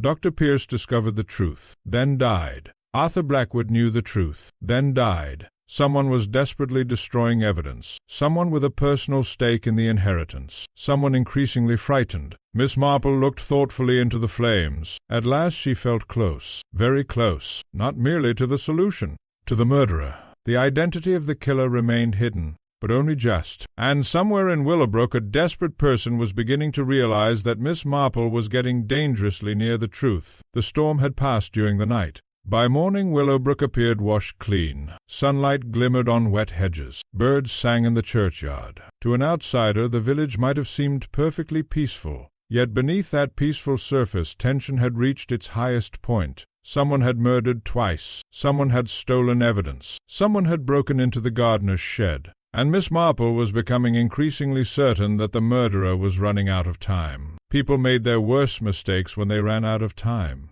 Inspector Benton devoted the entire morning to finding the missing box. The search produced nothing. No footprints, no witnesses, no trace of the intruder. The thief had planned carefully. Yet one detail proved interesting. The gardener eventually remembered something else. The box wasn't always in the shed. Inspector Benton looked up. "Where was it before?" "The manor library." "When was it moved?" "Years ago." The old man frowned. "After Sir Edward died, Years ago." The old man frowned. "After Sir Edward died, I think." The inspector made a note. A box hidden away for years, ignored, forgotten, until now. And suddenly someone considered it important enough to steal. That fact alone made it important. Meanwhile, Miss Marple paid a visit to Ashford Manor. Lady Margaret received her warmly, though exhaustion still lingered in her eyes. The events of recent weeks had affected everyone, especially those closest to the secret. They sat together in the morning room overlooking the gardens. For a while they discussed ordinary matters. Then Miss Marple asked a seemingly casual question. "My dear, did Sir Edward have any close relatives besides Charles Ashford?" Lady Margaret looked surprised. "A few distant cousins. No brothers?" "One." Miss Marple remained still. "Indeed? He died very young." "Very interesting. Do you know his name?" "William."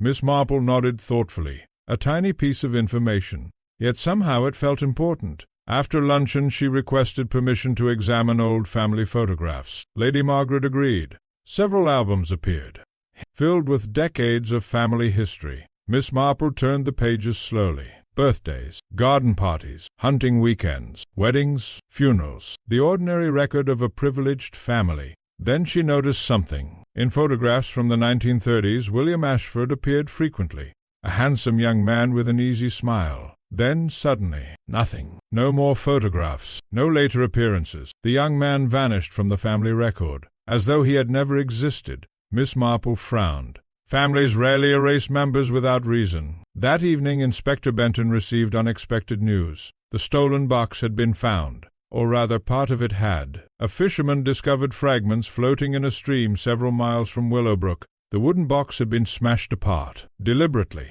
Most contents were gone, but not all. One item remained trapped inside a broken section of wood, a folded document, water-damaged, yet still readable. Inspector Benton opened it carefully, then stared in astonishment. It was a letter from Sir Edward Ashford, written in 1946, addressed to Arthur Blackwood. The letter contained a sentence that immediately captured the inspector's attention.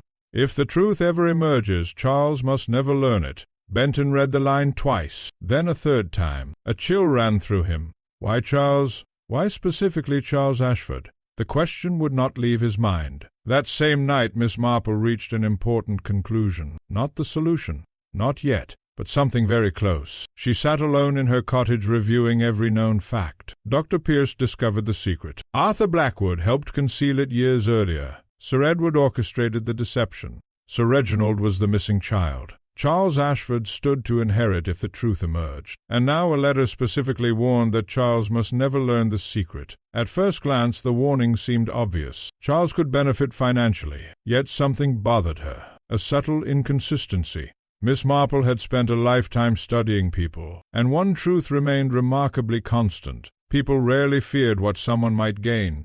They feared what someone already knew. She stared into the fire, then suddenly sat upright. A possibility occurred to her, a dangerous possibility. What if Charles Ashford had known the truth for years? The next morning she shared the thought with Inspector Benton. The inspector frowned. Known it? Perhaps. How? Families have ways of preserving secrets. Benton considered this. If Charles already knew, why wait 20 years? Because knowing a secret and needing to act upon it are different things. The inspector remained unconvinced. Yet the idea lingered. And once an idea lingered, Miss Marple rarely abandoned it without reason. That afternoon brought another revelation. Emily Pierce discovered a missing notebook page among her uncle's belongings. The sheet had become trapped between two books. It appeared insignificant, until Inspector Benton read it. The note contained only a handful of lines, written shortly before Dr. Pierce's death. Met with C.A. again today. He is far more frightened than he admits. If Blackwood tells the truth, everything changes.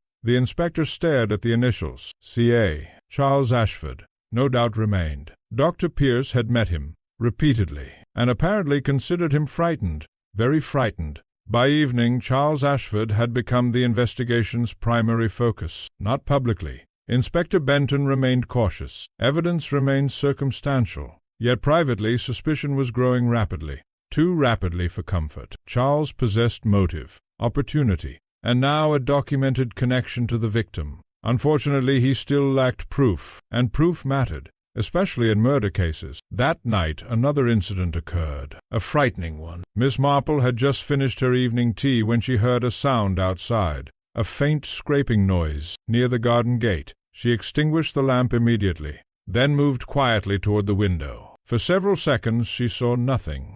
A figure, standing motionless beyond the hedge, watching the cottage, watching her.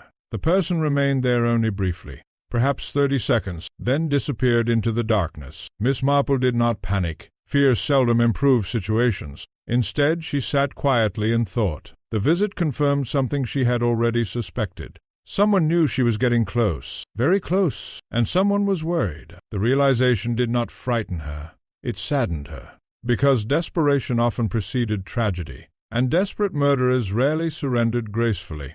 Later that night, Inspector Benton received a telephone call.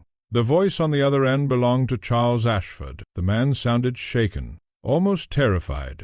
"Inspector." "What is it?" "I need to see you." "Why?" A long silence followed. Then Charles spoke, very quietly. "I think someone is trying to kill me." The words hung in the darkness. Inspector Benton sat upright, every instinct sharpened immediately.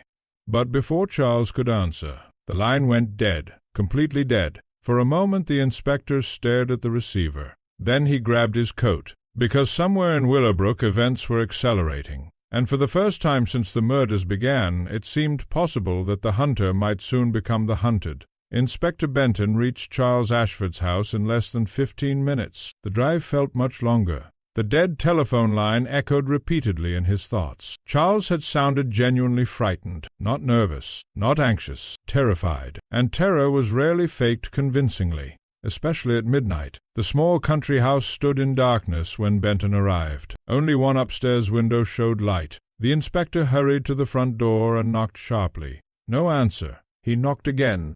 Still nothing. A growing sense of unease settled over him. Finally, with the assistance of Constable Briggs, he forced the door open. The house was empty. Not entirely empty. Someone had clearly been there recently. A lamp still burned in the study. A half-finished glass of whiskey rested upon the desk. A chair lay overturned. Most disturbing of all, the telephone cord had been cut. Cleanly. Deliberately.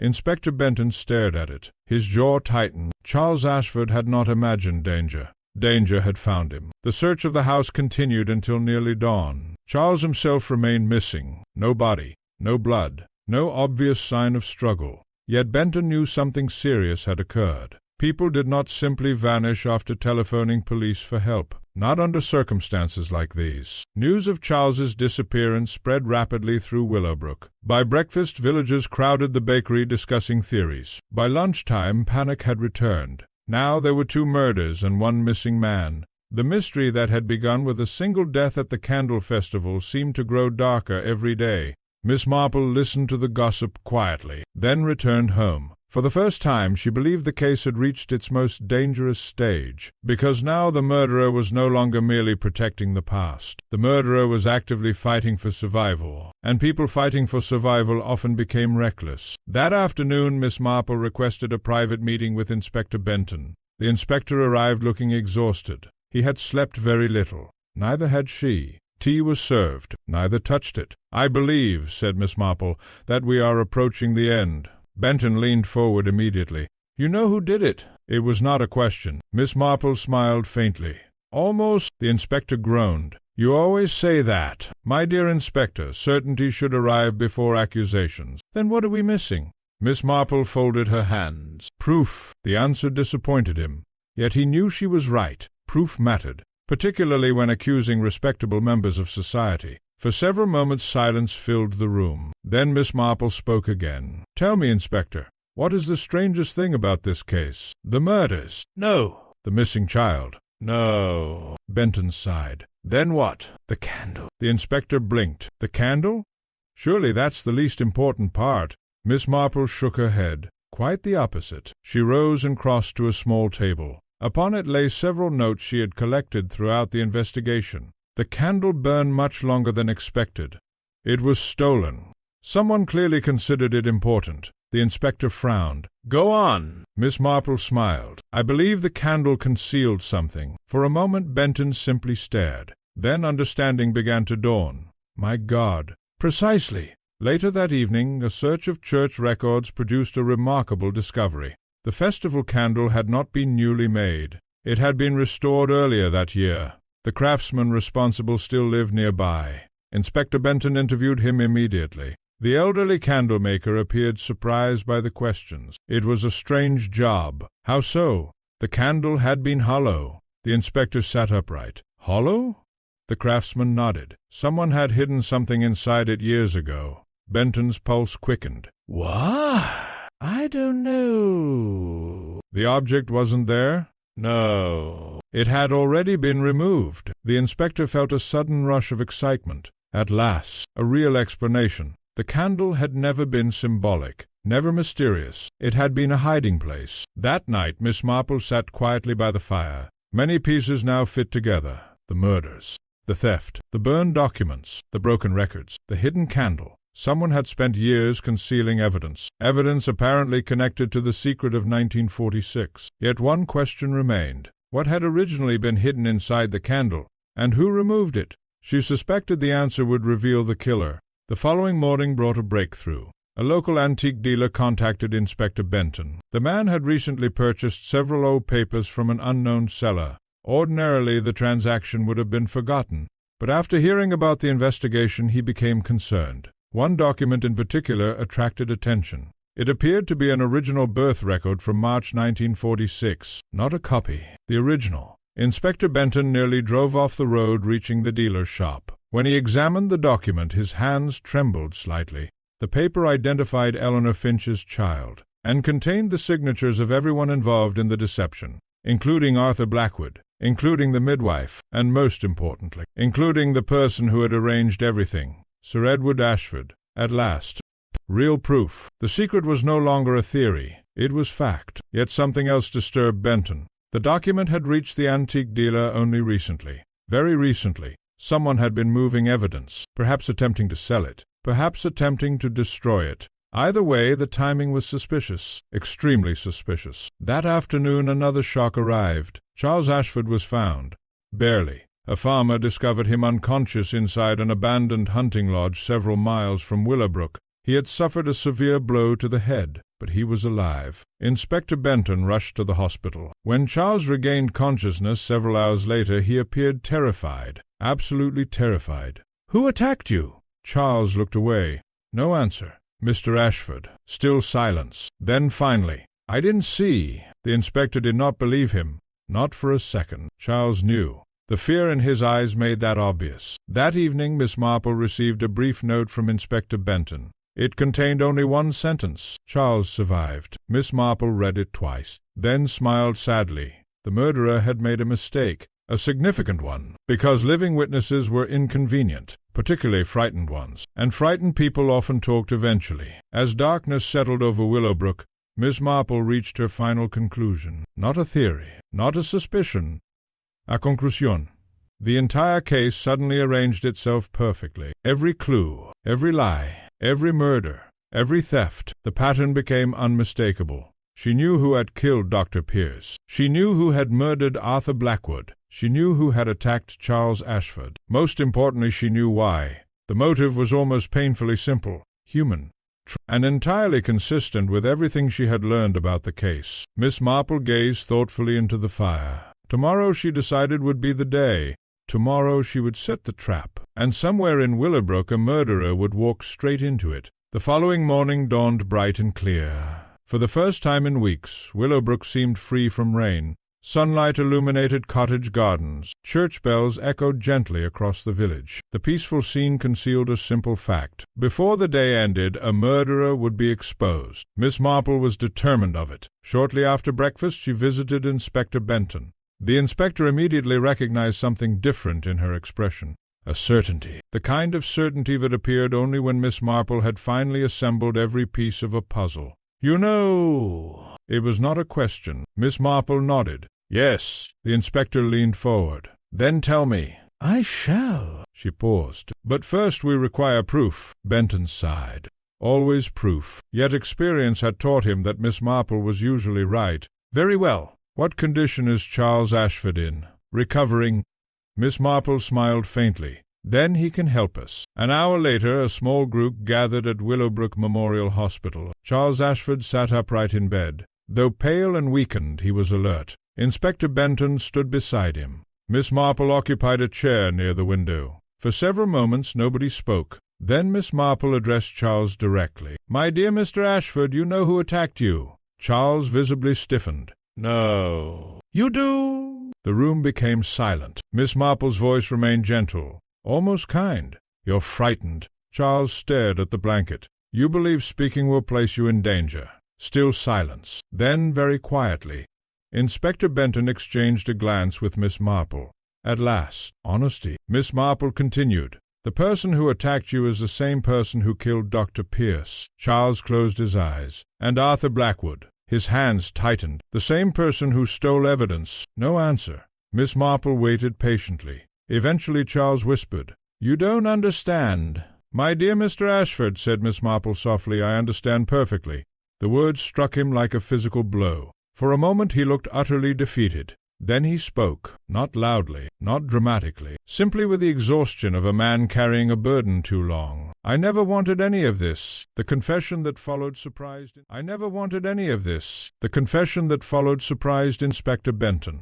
Not because it identified the murderer, because it revealed the depth of the tragedy.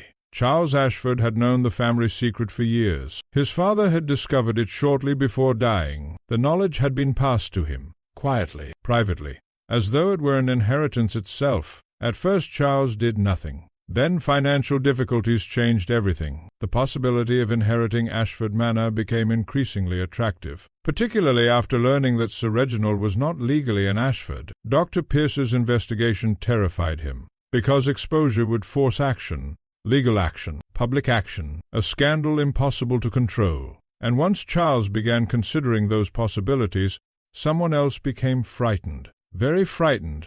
"Who?" asked Inspector Benton.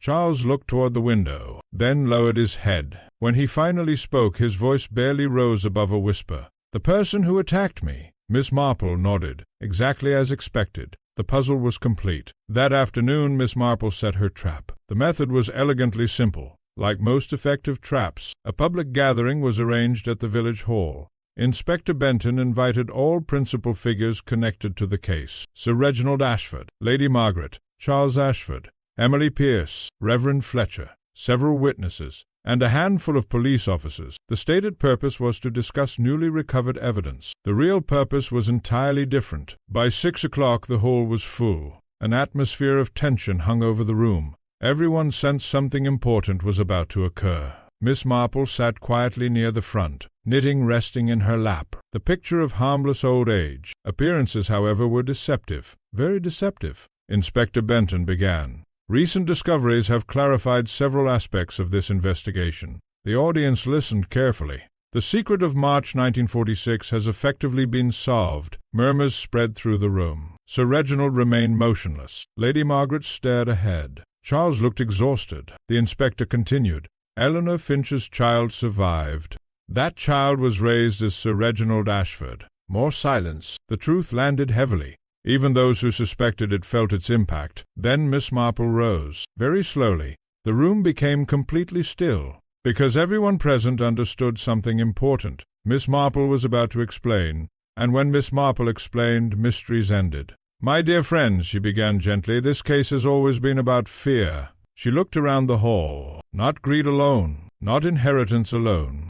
Nobody interrupted. The original deception occurred because Sir Edward Ashford believed he was protecting his family. She paused. "A terrible mistake, but not murder." Several people nodded. The distinction mattered. Very much. Years later, Dr. Pierce discovered the truth. Miss Marple's gaze moved across the room. He shared his concerns with Arthur Blackwood. Again silence. Together they began uncovering old records. She folded her hands. Unfortunately, someone else learned what they were doing. The atmosphere tightened immediately. Miss Marple continued calmly. "That person understood the consequences." Her eyes settled briefly upon one figure, then moved away. The truth would not merely expose a scandal. Another pause. It would destroy a carefully constructed future.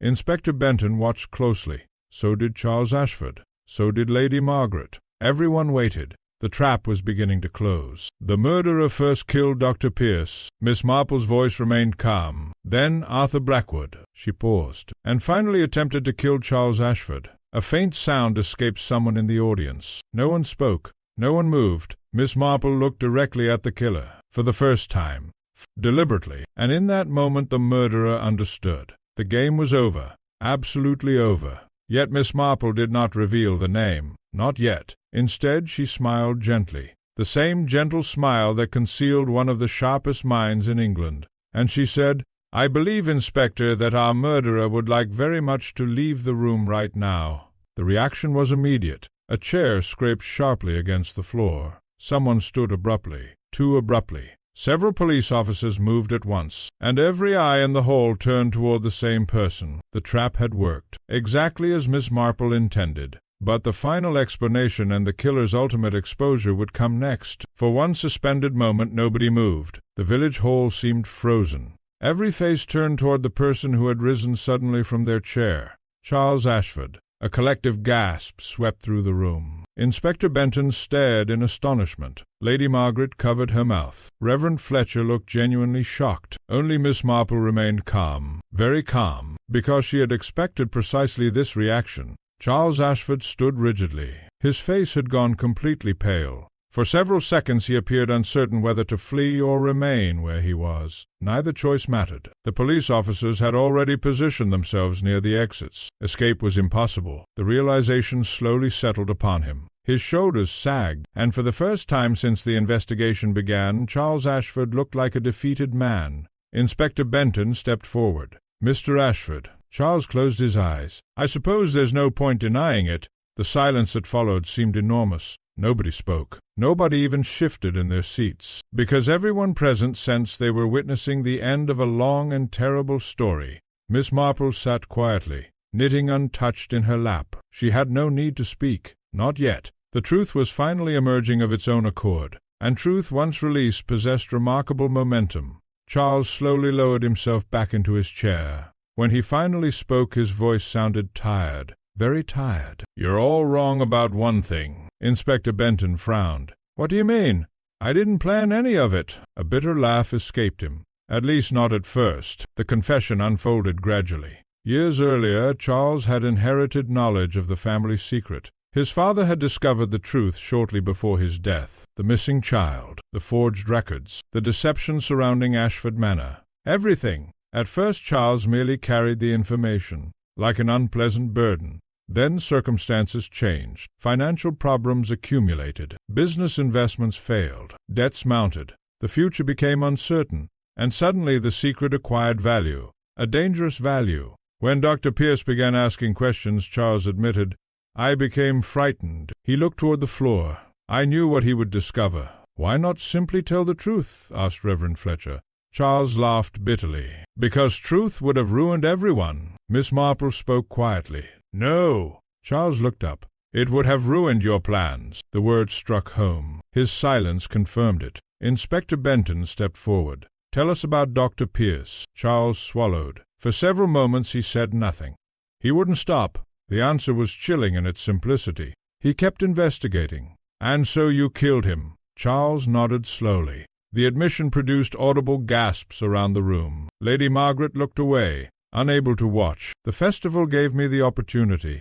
Charles's voice remained distant, almost detached. As long as Dr. Pierce remained alive, exposure was inevitable. Miss Marple closed her eyes briefly. The motive had always been fear. Fear disguised as necessity. A tragically common human failing. Inspector Benton continued. "And Arthur Blackwood?" Charles laughed again, a hollow sound. "He knew too much, because he helped create the deception." The answer came immediately. "When I learned he might cooperate with Pierce's investigation, I panicked." The room remained utterly silent. Nobody wished to interrupt. Charles's gaze drifted toward the windows, toward the fading evening light beyond them. "I convinced myself I had no choice." Miss Marple shook her head gently. "People always convince themselves of that." Charles looked at her. For a moment genuine sadness crossed his face. "Perhaps." Then Inspector Benton asked the question that had troubled everyone. "The candle." Charles stared. "The candle?" The title of this entire tragedy. Miss Marple smiled faintly. "Yes, the candle. At last. The final piece." Charles lowered his head. "The original birth record." Inspector Benton nodded. "What about it?" "It was hidden inside the festival candle." Murmurs swept through the room. Charles continued. "Years ago Arthur Blackwood concealed it there." The explanation stunned many listeners, yet it made perfect sense. The ancient ceremonial candle had been preserved for generations, rarely disturbed, the perfect hiding place. Miss Marple folded her hands, and when Dr. Pierce began investigating, Blackwood retrieved the document. Charles nodded. He intended to reveal the truth. The murderer looked utterly exhausted now, as though the burden of years was finally crushing him. Inspector Benton frowned. "But why did the candle burn for so long?" Charles hesitated, then answered. "Because it wasn't entirely wax." The room grew silent again. The hollow center had been reinforced years earlier. He swallowed. The restoration altered the way it burned. Miss Marple smiled. The mystery that had fascinated the village from the beginning finally possessed a perfectly ordinary explanation. No miracle, no omen. Simply mechanics, as she had suspected all along. "The candle drew attention," Charles continued. "Too much attention. And so you stole it." The admission came easily now. Everything came easily. Once the first truth emerged, the rest followed naturally. Inspector Benton looked toward Charles. "And the attack on yourself?" For the first time confusion appeared on several faces, including Charles's. "I didn't attack myself, Miss Marple." "Including Charles's. I didn't attack myself." Miss Marple nodded. This was the final surprise. The room became very still. Miss Marple rose slowly. "Charles Ashford committed 2 murders." She paused. "And 1 attempted murder." Inspector Benton frowned. "One?" The inspector blinked. Then understanding dawned. The attack upon Charles had not been staged. Someone truly had attempted to silence him. A ripple of astonishment passed through the audience. Miss Marple continued. "The attacker believed Charles might reveal everything." She turned toward Lady Margaret. "My dear, perhaps you would tell us what happened." Lady Margaret stared, then slowly rose. Tears filled her eyes. "I followed him." The room fell silent. "To the hunting lodge." She clasped her trembling hands. "I wanted him to confess." Miss Marple nodded gently. "You confronted him, and during the struggle he was injured." Lady Margaret lowered her head. "I never meant to hurt him."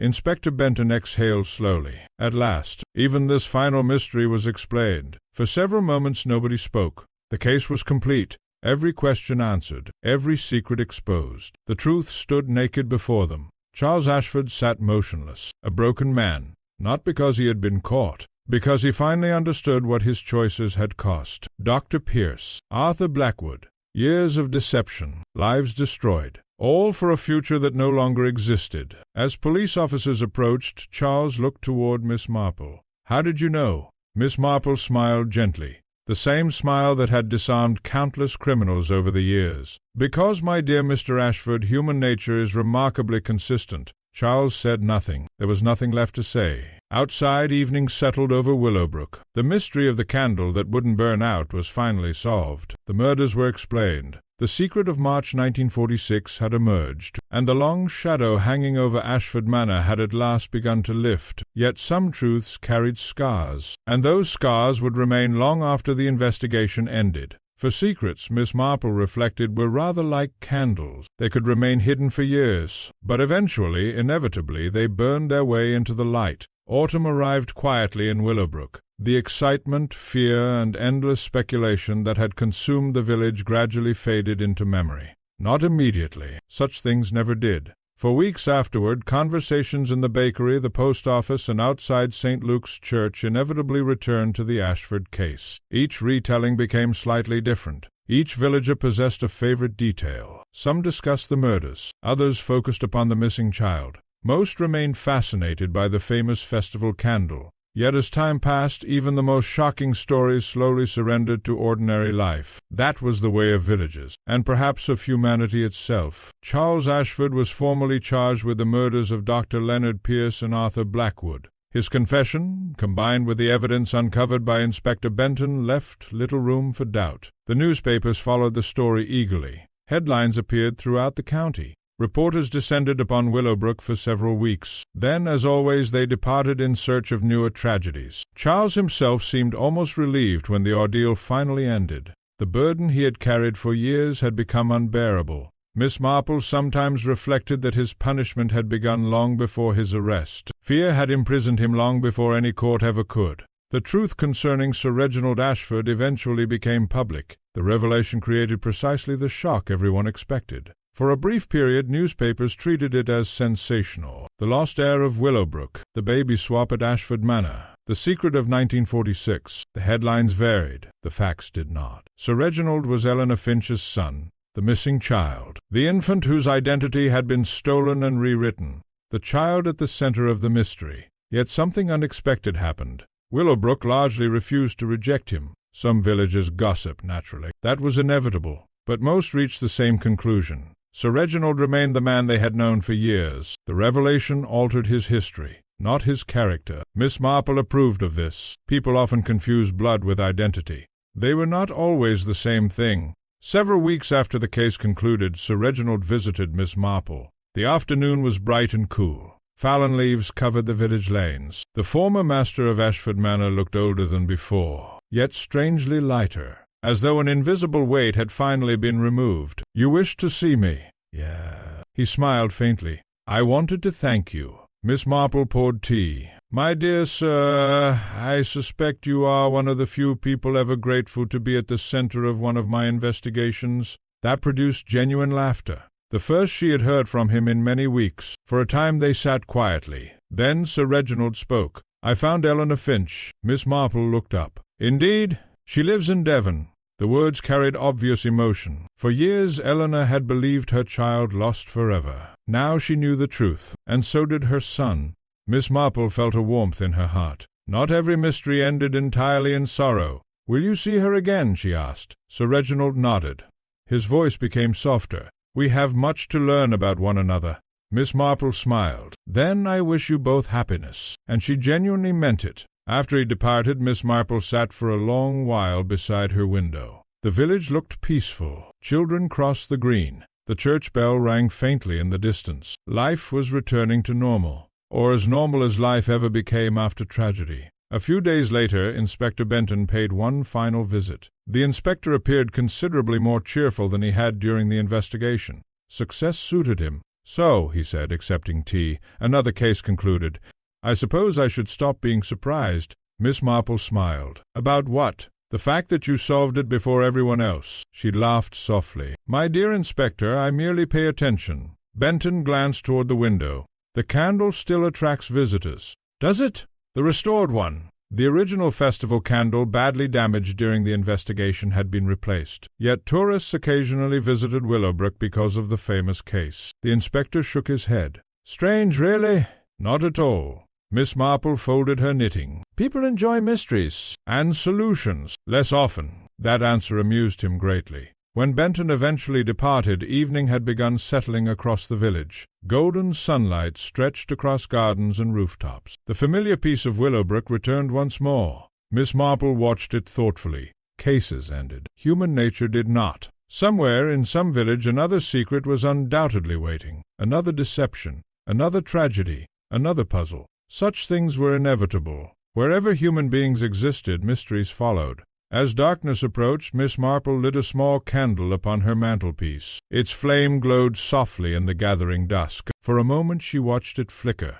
Then she smiled. The candle that wouldn't burn out had finally gone dark, but its light had revealed the truth. And truth, however painful, was always preferable to darkness. Outside, Willowbrook settled peacefully into the evening. Inside, Miss Jane Marple returned to her knitting. Another mystery solved, another secret brought into the light, and somewhere beyond the village life continued exactly as before.